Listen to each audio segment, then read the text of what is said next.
बोलती पुस्तके. ज्यांना वाचनाचा नाद त्यांना बोलती पुस्तके घाली साद. आमचं चॅनल सबस्क्राईब करा आणि सबस्क्राईब करायला इतरांनाही सांगा. नमस्कार श्रोते मित्र हो. बोलती पुस्तके सादर करीत आहे लेखिका शुभांगी भडबडे लिखित कादंबरी मृत्युंजयाचा आत्मयज्ञ, प्रकरण 36. कंटाळा आला घरात बसून. ते पुटपुटले तसं विश्वास म्हणाला, चला तात्या, आपण समुद्रकिनाऱ्यावर जाऊन फिरून येऊ, बरं वाटेल तुम्हाला. तात्याने लगेच डोक्यावर टोपी घातली, पायात चपला घातल्या आणि हातात छत्री घेऊन ते विश्वास बरोबर निघाले.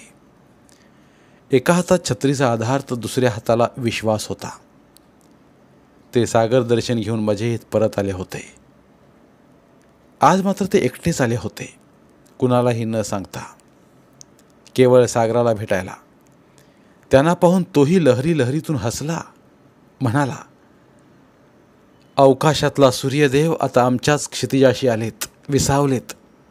तू दमला आहेस त्यांच्यासारखा, ये तेजोनिधी विनायका, तूही ये, तुझं स्वागत आहे, तूही विसावा घे. सागरा, तुझी अनंत रूपं आम्ही पाहिली आहेत. आजचं रूप ही सुंदर आहे. मला माहीत आहे विनायका, आमची रूपं तुला प्रिय आहेत. परंतु मांडीचं हाड मोडल्यापासून तू भाषणांची, सत्काराची सारीच आमंत्रणं नाकारले आहेस. तू विकलांग नाहीस, परंतु सशक्त नाहीस. आणि माई गेल्यापासून तू मौनही झाला आहेस. तुझा सहस्त्रचंद्र दर्शन सोहळाही तू स्वीकारला नाहीस. सूर्याने आकाशातली विखुरलेली किरणं सहजच स्वतःत सामावून घ्यावीत अशी प्रसिद्धी वलय तू तुझ्यात सामावली आहेस. आयुष्य आहे, अजून धडधाकट आहे, म्हणून लिहितो, वाचतो. आता हवेत कशाला सत्कार आणि कशाला करावा उपदेश? खरं तर आता हे वाढतं आयुष्य कशाला, हाच प्रश्न पडतोय. विचार करतो, मृत्युंजय असतीलही कुणी कुणी, अमरत्व मागत असतीलही. ययातीने आपल्या पुत्राला तारुण्य मागितलं, तसाही जीवनाचा हव्यास असेलही कुणाकुणाला. दधीचींनी आपली हाडं शस्त्रासाठी दिली, तेच त्यांचं जीवनकार्य होतं. स्वातंत्र्य हे आमचं जीवनकार्य मिळालं. आता काय? लोकांना समजावून खूप झालं. आता स्वतःवर नियंत्रण. सार्वजनिक जीवनातून बाजूला झालो. स्वतःच्याही घरी कुणाला भेटायचं टाळलं. आता एकाकी, मौन आणि जीवनाचे चिंतक झालोत आम्ही. आज आम्ही आमच्या जीवनाचा आलेखच तुझ्यासमोर मांडायला आलोत. खरं तर फार फार अशक्त झालोत शरीराने आम्ही. मनाला परिपूर्णतेचं समाधान पूर्णांशाने लाभलं, ते स्वतंत्र झाली आमची भारतमाता म्हणून. आज खरंच तुला खूप मनातल्या अगदी 7व्या दालनातलं सांगायचंच म्हणून तर पावलं थकलीत. पायानी चालवत नाही तरी खंबीरपणे अगदी एकटा आलोय. बोल विनायक, अगदी मनातलं बोल, आयुष्यभराचं बोल. खरंच तुझ्याशिवाय आहे तरी कोण? येसू वहिनी होती, बाबा होते, माई होत्या, बाळ होता, सारे गेलेत. आता उरलो आम्ही, केवळ आम्ही. असं का म्हणतोस विनायका? पुढची पिढी कामाला लागली आहे. खरं आहे, मुलं सुना सारं छान आहे रे, परंतु आमचा काळ गेला. माई होत्या तोवर वाटायचं आहे आपला काळ. तरी तू विवाह करणार नव्हतास, खरं ना? स्त्रीची संपूर्ण साथ असल्याशिवाय समर्थ असणारा, वाटणारा पुरुष काहीही करू शकत नाही, हे पटतंय ना तुला? परंतु बाबा, बाळ यांच्याविना राजकीय घटनांचा कोणाशीही परामर्श घेतला नाही. त्या सर्वांनीच आम्हाला आमच्या विचारांना जाणून घेतलं. खरं तर आमचं व्यथित, क्रोधित, आनंदी, व्याकुळ झालेल्या भावना व्यक्त करायला तूच आमचा अंतरंग सखा होतास.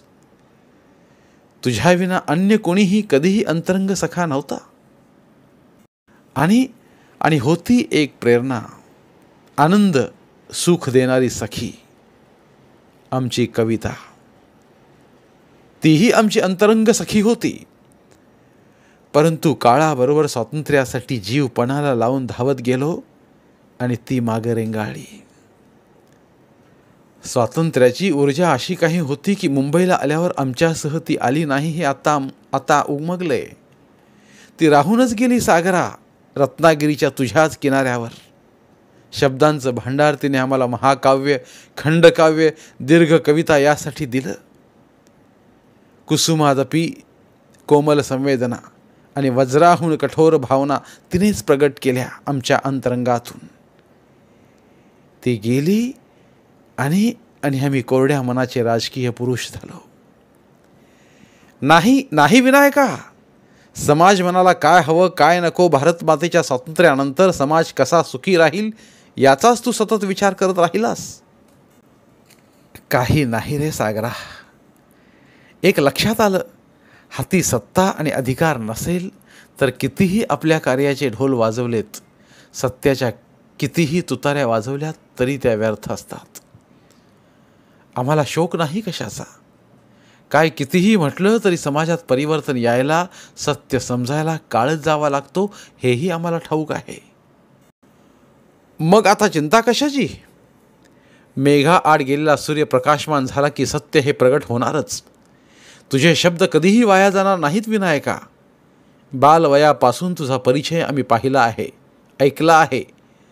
तूच ब्रायटनच्या किनाऱ्यावर फिरताना अनेकदा सांगितलं आहेस. तुझी स्वातंत्र्याची अनिवार्य तळमळ, तुझे कठोर परिश्रम, तुझं लौकिक धैर्य, तुझी दिव्य प्रज्ञा, तुझं कार्य सातत्य, मनन चिंतन सार अनुभवलं आहे. तुलाच नेलं ना आम्ही लंडनला आमच्या अंगा खांद्यावर अभिमानाने मिरवत. तेव्हा तू मध्यान्हीकडे जाणारा तेजस्वी सूर्य होतास. ती प्रखरता विचारांती अगदी मलाही जाणवत होती. अगदी खरं आहे हे सार विनायका. तू माझी रूप वेळोवेळी शब्दातून उद्धृत केलीस. ती अनुभवली मी अनेकदा. म्हणूनच तुझा अंतरंग सखा झालो मी. सागरा, खरंय, तू आमचा जिवलग सखा आहेस. त्यावेळी लंडनला जाताना तू नेलंस, तसंच परत आणलंस. परत जाताना स्वतंत्र होतो, येताना शृंखलाबद्ध होतो. त्यावेळी ब्रायटनला असताना किती भाव व्याकुळ झालो होतो, किती अनिवार होऊन रडलो होतो आम्ही, किती क्लेश झाले होते मनाला. म्हणूनच तुला आम्ही म्हणालो होतो, ने मजसी ने परत मातृभूमीला सागरा. हो, आठवतंय ना सारं, आठवतंय. ब्रायटनलाच थांबला असतास तर पुढचे भोग तुझ्या नशिबी नसते आले. तू ही नियती मानतोस सागरा.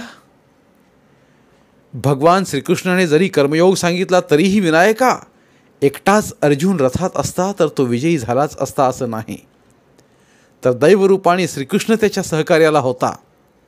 प्रत्येक कठोर परिश्रमी माणसाच्या सोबत श्रीकृष्ण असतोच असं नाही. आता तूच बघ ना, एवढी धाडसाने तू त्या अग नावेतून फ्रान्सच्या किनाऱ्यावर उडी मारलीस. काय झालं? तुझ्या धैर्याची प्रशंसा झाली. अशी तुझी उडी अजरामर ठरेल ही. पुन्हा कोणी असं धाडस कधी कुणी करणारही नाही. परंतु तुझं लक्ष, तुझं ध्येय उडी मारणं होतं का? नाही. आम्हाला मुक्त होऊन भारत मातेकडेच जायचं होतं, पण नाहीच जमलं. खरंच नाही जमलं. कर्म केलंस, दैव अनुकूल नव्हतं. तू विज्ञाननिष्ठ असलास तरी दैव तुला पदोपदी मान्यच करावं लागेल. देशाचं विभाजन होऊ नये म्हणून कंठशोष केलास. काय झालं? आम्ही दैववादी कधीच नव्हतो सागरा, कधीच नव्हतो. ह्याचा अर्थ देवी देवता, प्राचीन संस्कृती यांचा अनादर करत नव्हतो आम्ही. परंतु आम्ही कर्मावर स्वार होऊन स्वतंत्रता आणायला निघालो होतो. लोकांचं जाऊ दे सागरा. आज आम्ही बोललेला शब्द प्रत्येकच काळात सत्य असणार आहे. वेद मंत्राप्रमाणे अगदी पुन्हा पुन्हा उच्चारावा असा. सागर लहरी लहरीतून हसला. आमचं असत्य वाटतं सागरा, म्हणूनच तू हसलास ना. ऋषी मुनींनी साधना करून मंत्र सिद्ध केला तो लोकहितासाठी.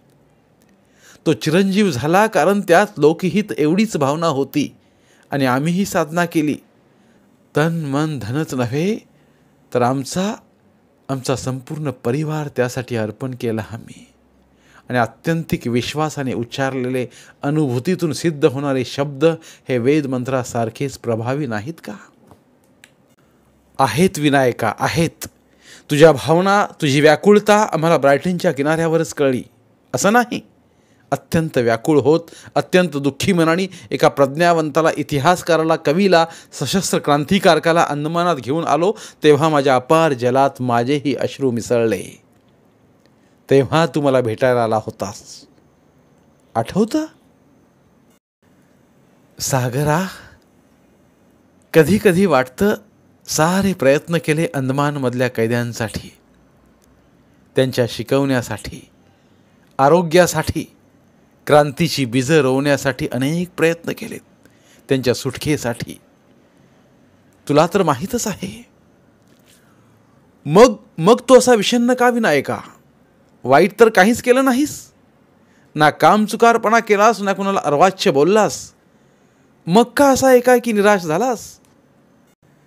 सागरा, फ्रान्सच्या किनाऱ्याजवळ तुझ्या जलात मारलेली उडी त्याचवेळी सर्वदूर देश विदेशात प्रसिद्ध झाली. परंतु अंदमानमध्ये आम्ही हत्यारे, गुन्हेगार, खुनी, दरोडेखोर नव्हतो, तरी अट्टल गुन्हेगारासह राहत होतो.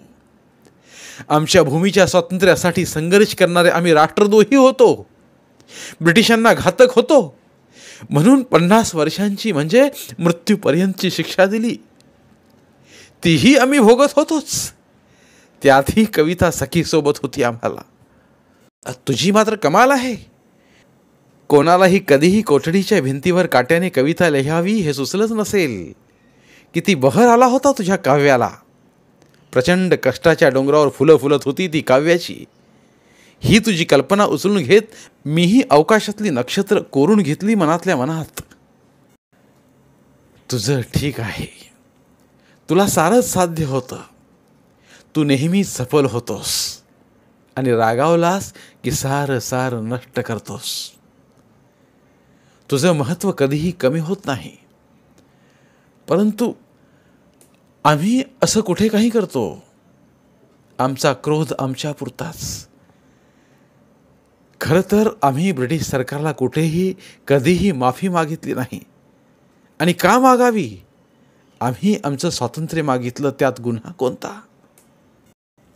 नाही नाही नाही सागरा, आम्ही केलेल्या कोणत्याच कार्याचा आम्हाला पश्चाताप नाही. कारण जाणून बुजूनच आम्ही स्वातंत्र्यासाठी आजन्म लढण्याची शपथ घेतली होती. आमच्या शब्दांना कठोर धार होती. आमच्या कृतीत ईश्वराचा वास होता. अंदमानात जेव्हा आमची प्रकृती साथ देईनाशी झाली तेव्हाही सागरा आर्त मनाने तुलाच साथ घातली होती आम्ही. मृत्यू यायच्या आधी आम्हाला आमच्या मातृभूमीचं दर्शन घडव. आठवतंय ना तुला सागरा? मग त्यात काय चुकलं विनायका? चुकलं तर काहीच नव्हतं. आणि तुझ्याशिवाय आम्ही व्यथा वेदना कोणाला सांगणार होतो? तुझ्याशिवाय कोणाकडे आम्ही काही सांगू शकणार होतो? तेव्हा तू आम्हाला समजावत म्हणालास, समाज अनेक मुखांतून बोलतो विनायका. तुझ्याप्रमाणे ह्या स्वातंत्र्य युद्धात अनेक समिधा पडतात, परंतु ते झाड कधी रडत नाही. माझ्याच झाडाच्या समिधा का तोडल्या म्हणून आक्रोश करत नाही. कारण त्या झाडाला माहीत असतं समिधा पडल्या नाही तर यज्ञ प्रज्वलित होणार नाही. यज्ञाची हवा ही ईश्वरासाठी पुण्य यजमानाला मिळतं आणि यज्ञाचा लाभ हा समाजाला सुखी समृद्धी शांती ह्या रूपात समाजाला मिळत असतो. समिधा कधीही वाया जात नाहीत. सशस्त्र क्रांतीने जी क्रांती होते तशीच ही आध्यात्मिक यज्ञाची क्रांती. केवळ शस्त्रांनीच क्रांती होते असं नाही, तर विविध प्रकारांनी पाठबळ देणारे ही क्रांतिकारकच असतात. आणि हताश, विचलित का होतोस? विचलित नव्हतो, परंतु निराश तेव्हा नक्कीच होतो. अंदमानातल्या त्या यमयातना पाहून इतरांसाठी काहीच करता येत नाही म्हणून दुःखी होतो. सागरा, आषाढ बरसून जावा आणि आकाश निरभ्र व्हावं तसंच प्रत्येक वेळी होतं. आम्ही अपयश आलं म्हणून काही काळ निराश होतो आणि नव्याने शस्त्र घेऊन धावत सुटतो. परंतु आमच्या कर्माचं, परिश्रमाचं फळ तत्काळ कधीच मिळत नाही, हे मात्र खरं. आणि विनायका, त्याच वेळी तू मला वचन दिलंस, प्रकृती क्षयाकडे गेली तरी आम्ही अंदमानातच संघटनेचं कार्य करत राहू. परंतु तसा वेळच मिळेना. खूप खूप थकलो होतो आणि त्या रात्री तुझी गाज ऐकू आली. थकलेल्या मनाला आणि शरीराला ऊर्जा मिळाली. तेव्हाही व्याकुळ होत आम्ही तुला म्हणालो होतो, नाही मजसी नाही परत मातृभूमीला, सागरा प्राण तळमळला. हेच म्हणालास ना विनायका? तुझा इथे क्षयाने मृत्यू झाला असता तर संपूर्ण भारत पेटून उठला असता. ब्रिटिशांना ह्यांची पूर्ण कल्पना होती म्हणूनच केवळ तुझा अर्ज मंजूर करत काही अटीवर तुला अंदमानातून सोडलं. मीच तुला पित्याच्या ममतेने सांभाळत भारतभूमीत आणलं होतं. म्हणूनच म्हणतो विशाल हृदयी सागरा, आमचा तू सखा आहेस, अंतरंग सखा आहेस. रत्नागिरीत आम्ही स्थानबद्ध असताना तू आमच्या अगदी जवळ आलास.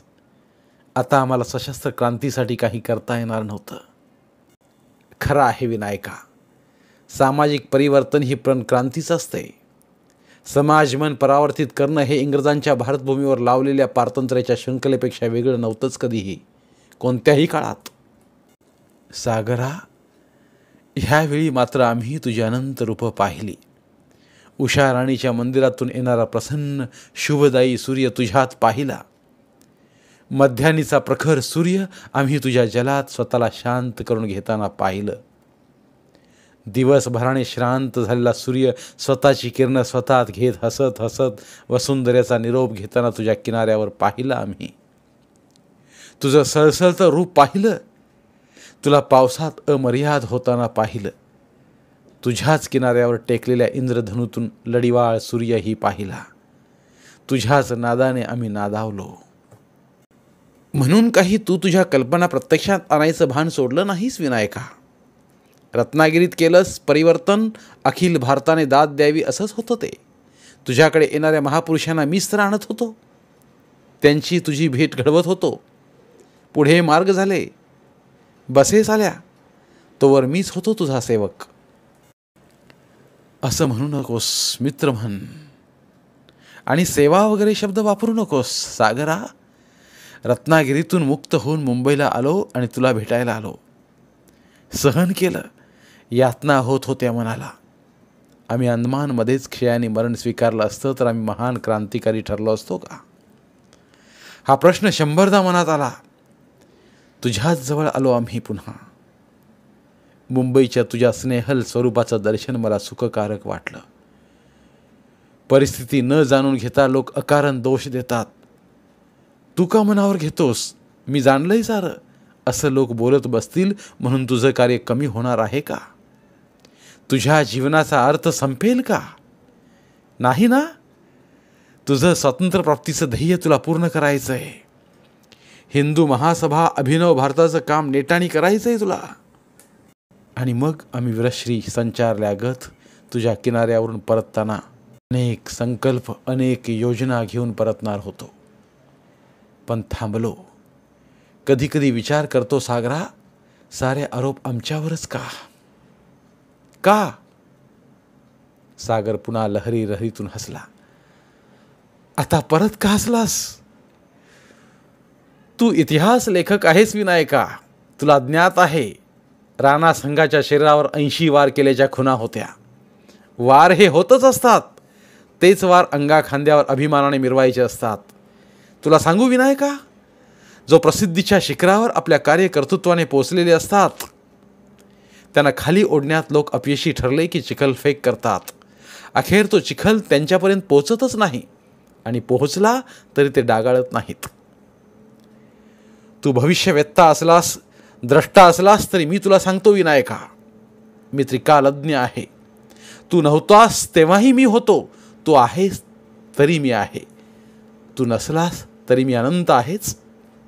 तेव्हा तू आजच्याच काळाचा नायक नाहीस, तर पुढच्या अनंत काळाचा महानायक आहेस. जा, तुझे संकल्प पूर्ण कर. आता इथे रत्नागिरीसारखं रोज रोज मला भेटायला येणार नाहीस, कारण तुझं कार्य वाढलेलं असेल. वाढत्या वयाची जाणीव तुला सहजच झाली असेल. तात्या खळाळून हसले. अरे सागरा, कार्यकर्त्याला वयाची जाणीव नसते. जोवर होतंय तोवर तो सातत्याने आम्ही कार्य करणारच.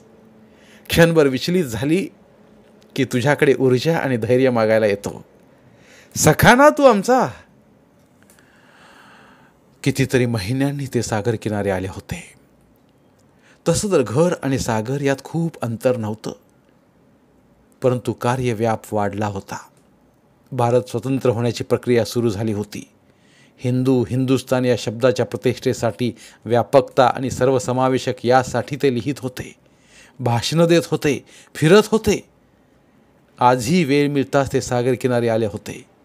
संध्याकाळी सागर लहरी लहरीतून त्यांना आनंदाने भेटायला आला आणि त्याने विचारलं, विनायका, खूप महिने उलटले तुला भेटून. तू यावंस असं वाटत होतं, कळलं होतंच. आज आम्ही अगदी एकटे झालो.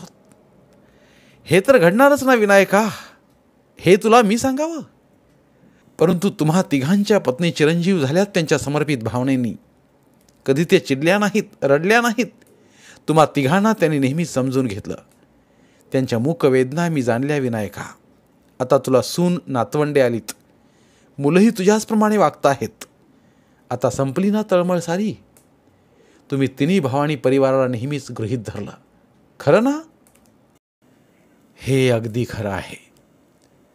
सर्वांसारखा परिवार सांभाळून क्रांतीच्या घोषणाच राहिल्या असत्या. आम्हीच नव्हे तर भारतातले शेकडो तरुण असंच करत होते. आम्ही न्याय मागत होतो म्हणून आरोप झालेत. असू दे, आरोप त्यांच्यावर होतात ज्यांच्यावर जबाबदारी असते, किंवा ते स्वतःची ती जबाबदारी घेतात. तू नसतासच कशात तर कसे झाले असते आरोप. परंतु विनायका, त्यांचं खंडन मंडन तू कधीच केलं नाहीस. सतत झेलत आलास बा. परंतु येणारा काळच तुझ्यावर समीक्षा करून समाजापुढे ठेवील. तेव्हा सत्य तेच प्रकाशात येईल. आता आम्हाला नाही रे त्याची चिंता, अजिबात नाही. जे घडून गेलं ते आमच्या हाती नव्हतं. जे वर्तमानात घडतंय तेही आमच्या हाती नाही. आम्ही सांगतो, समजावतो, कठोर टीका करत आलो आमच्याच प्राणप्रिय भारत मातेसाठी आणि आमच्या सर्व बांधवांसाठी. मग चुकलं का आमचं? तुला वाटतंय तसं? अजिबात नाही. कारण सारा अभ्यासूनच आम्ही बोलत होतो. मग झालं तर आता प्रसन्न आहेस ना? सागरा, आता बोलून थकलो, समजावून थकलो, वयाने थकलो. तुझ्यापर्यंत पाय ओढत चालत आलो. का आलो असं तुला वाटतं? सागर पुन्हा एकदा लहरी लहरीतून हसला. आता का हसला सागरा? काही हास्यास्पद घडलं?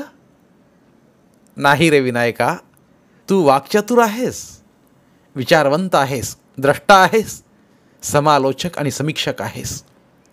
तुझ्याकडून हास्यास्पद गोष्ट कशी घडेल? फक्त प्रतीक्षा होती तूच बोलण्याची. किती तास आज तू इथे जीवनातल्या अनेक घटनांचा आलेख मांडतो आहेस, जो मी वेळोवेळी अनुभवला आहे. आणि आज चालवत नसताना इथे का आलास हेही मला माहीत आहे. खरंच माहीत आहे? तुला कसं कळलं? तुला तर आम्ही कधी सांगितलं नाही. विनायका, तुझे शब्द आता तुझे एकट्याचे राहिले नाहीत. ते साऱ्या समाजात प्रसृत होत आहेत. ह्या किनाऱ्यावर शेकडो माणसं बोलत असतात आणि मी ऐकत असतो. तुला त्यातूनच इतक्यातच तू आत्महत्या की आत्मार्पण हा लेख लिहिलास ना? खरं आहे. आत्मार्पण संदर्भात आम्ही म्हटलं होतं, आत्महत्या करणं म्हणजे जीवनाला कंटाळून मरण स्वीकारणं. परंतु आत्मार्पण म्हणजे जीवन पूर्ण झाल्यावर स्वतःहून अत्यंत आनंदाने, सन्मानाने देह विसर्जित करणं. विसर्जन आलं की पुन्हा नव्याने येणं हे अपेक्षित असतं. खरंच आत्मार्पण वाईट तर नाही. तुझाच विचार ऐकायला आलो होतो आणि तुझ्यात आमचा देह विसर्जित करायला आलो होतो, अगदी ठरवूनच. माझ्यात आपली मैत्री अधिक दृढ व्हावी म्हणून. कंटाळा आहेस जीवनाला? तसा विचार नाही आला, कंटाळाही नाही आला. आपलं कार्य पूर्ण झालं याची जाणीव झाली. वैदिक ऋषीमुनी श्वास अवरोध करून मृत्यूला आलिंगन द्यायचे. खरं ना? मृत्यू कधी वाईट असतो सागरा? मृत्यू जीवनाचा, जीवन परिपूर्ण झाल्याचा आलेख आहे. बघ ना, आयुष्यभर ज्याचा ध्यास धरला ते स्वातंत्र्य आम्हाला पाहता आलं. आता काय उरलंय? तसंही आज आम्ही हे मिळवलं, उद्या ते मिळवू ही गोष्ट सुरूच राहील. त्यातूनही आम्ही मुक्त झालोत. पाकिस्तानने भारतावर तिसरं आक्रमण केलं आणि भारतीय सेनेने बेधडक पाकिस्तानच्या हद्दीत आपली ठाणी मांडलीत. भारत नौदल, वायुदल, पायदळ यांनी समृद्ध व्हावा ही आमची इच्छाही पूर्ण झाली. आता नको आयुष्याला पूर्णविराम. परंतु आमच्यात पूर्णत्व होणं हाच एकमेव पर्याय आहे का विनायका? आत्मार्पण ही आत्महत्या नाही सागरा. तुला समजतं ना सागरा? वैदिक काळाचा दृष्टांत सोड, परंतु संपूर्ण आर्यावर्तात प्रकांड पांडित्य गाजवल्या पंडित कुमारिल भट्ट यांनी स्वतःला अग्निदेवाच्या स्वाधीन केलं.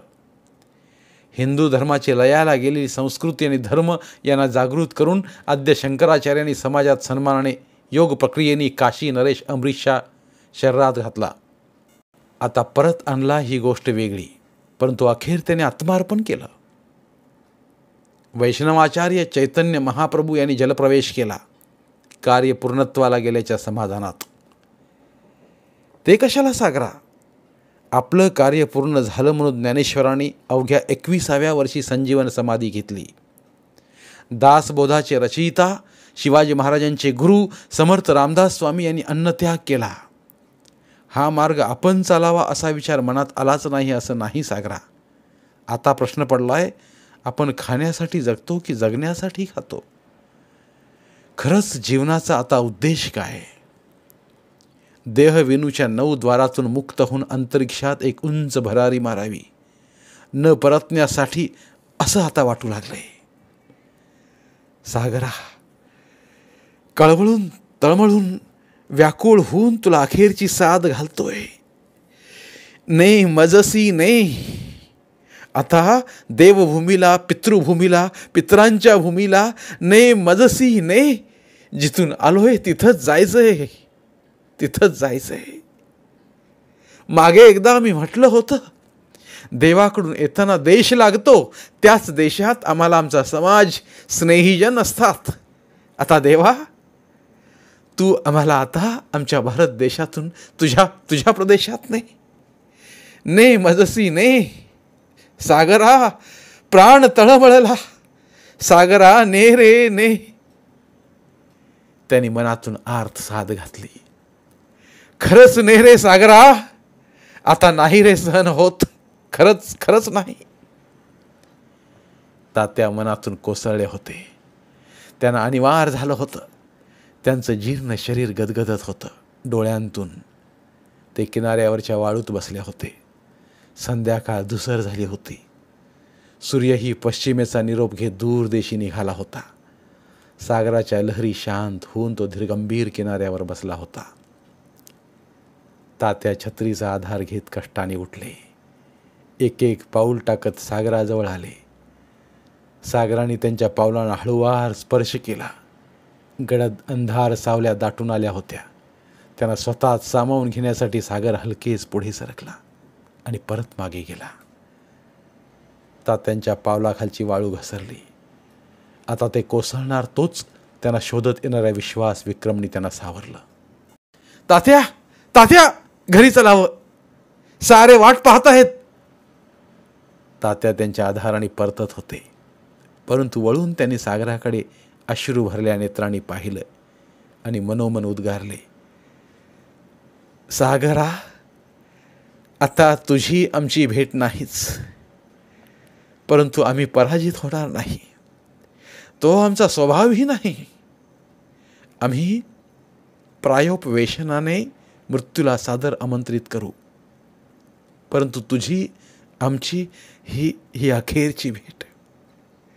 तू सखा होऊन जन्मभर ऐकलंस, आता नाही रे तुला आमच्याकडून किंचितही त्रास होणार. पुनरप्पी येणे नाही. विनायका, विनायका, विनायका. सागराची साद ऐकून येत होती. ते मात्र विश्वास विक्रम बरोबर घराच्या दिशेने निघाले होते. आता एकच मार्ग, प्रायोवेशन. त्याने मनात वज्र निर्धार केला होता. शांत सागराच्या मनात आता कल्लोळ उठला होता. आता नाही भेटणार विनायक, ह्या कल्पनेने तो व्याकुळ होता. धन्यवाद. आज इथे लेखिका शुभांगी भडबडे यांच्या मृत्युंजयाचा आत्मयज्ञ या महाग्रंथाच्या अभिवाचनाची सांगता होत आहे. धन्यवाद. बोलती पुस्तके श्रोते मित्रांसाठी मराठी साहित्याचा खजिना फक्त 59 रुपयात. फक्त 59 रुपये माफक फी भरून आमच्या साहित्यरत्न या चॅनलचे सभासद व्हा व भरपूर मराठी ऑडिओ बुक्सचा आस्वाद घ्या.